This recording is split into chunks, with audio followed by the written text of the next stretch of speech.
Cyberstorm Access will have record-breaking impact in the meta game, so definitely stick around. In this video, we're going to talk about the cards to beat them and what you can expect in the early days of the format as it develops, as it turns into something absolutely insane. Let's get into it. Talking about these super heavy samurai cards, which if you've been living under a rock is already taking over. The power level, the power spike of the new super heavy samurai cards allows for a really crazy, easy pendulum scale because you don't run speller traps. You also run a lot of monster hand traps like the Ghost, Ogre, Ash, and Droll. So we're now in a new format that's incredibly disruptive. Droll and Lockbird is a killer. It's the Kaiju killer. It's the super heavy samurai killer. You're damn right. And you're probably starting to see a trend here where this card, Droll and Lockbird, and is suddenly becoming S tier and is an auto include in most meta decks. And I'm curious how far the player base will go to counter the Droll and Lockbird. Will Droll and Lockbird become the new Maxx-C of the TCG format? Leave me in the comments down below if you agree. Did you also know Ghost Ogre and Snow Rabbit is finally making its appearance? Of course, removing an Exceed monster and its materials, meaning the purely archetype has to work so hard just to get them back. So for that reason, I can definitely see Ogre being super strong in the next format. It also hits Runic Fountain. There's just a lot of applications for this card.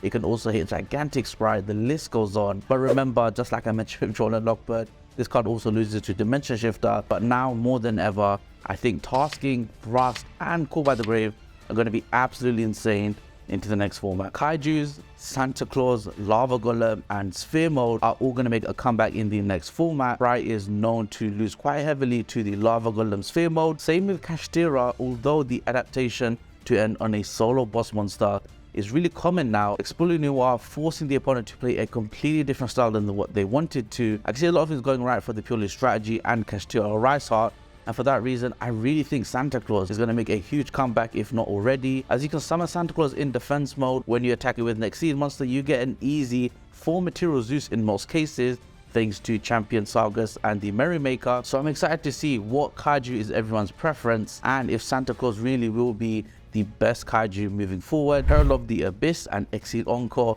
are two extremely popular cards at the moment. Nesh and DB Grinder did a crazy commentary of the post-Cyberstorm Access format without a ban list. We had purely Kashtira and Super Heavy Samurai and Mathmeg up there for decks that lose to Droll and Lockbird, but also Exceed dominant strategies. I think it's time for the card like Exceed Encore and Herald of the Abyss to really make its way into the format, and that goes the same for Kaijus. I think all these cards are going to be really popular in the side decks for the Cyberstorm Access format. It's always fun to talk about post siding. There's always some broken cards that are just going to absolutely dominate the meta and really make your life a lot easier post siding. I think Anti-Spell is an amazing tech card, but with Kashtira, they heavily rely on their spell cards like the Field Spell and Kashtira Theosis. So if you hit them with Anti-Spell, so it's really tough for them to fight through that. Speaking of trap strategies, we are getting Dynamorphia intact. I cannot wait to show a deck profile update for Cyberstorm Access, so definitely stay tuned and click subscribe. And I think D-Bar is going to be even more easier now to really figure out what deck it hits the best. Although I hear Branded can now synchro summon, so I'm curious to see how D-Barrier will interact with the brand strategy. And if you're not sure what to decide next format, you can't go wrong with Anti-Spell and Dimensional Barrier. Anti-Spell also hits the super heavy Samurai engine, and the pendulum mechanic cannot play through Anti-Spell. It just goes to show how resilient the deck is. Before we move on, I really want to mention the Mannequin cat into the next format. Barrier players obviously resonate a lot with this powerful Exceed monster. Remember, in purely, their monsters are fairy type, and if you didn't know, Arsenal Christia is also a fairy type, which you can summon from the deck and floodgating the opponent. I think cards like Genzo is going to continue to be really good, and maybe End of Anubis if the single strategies, which many decks in the current meta game do rely on,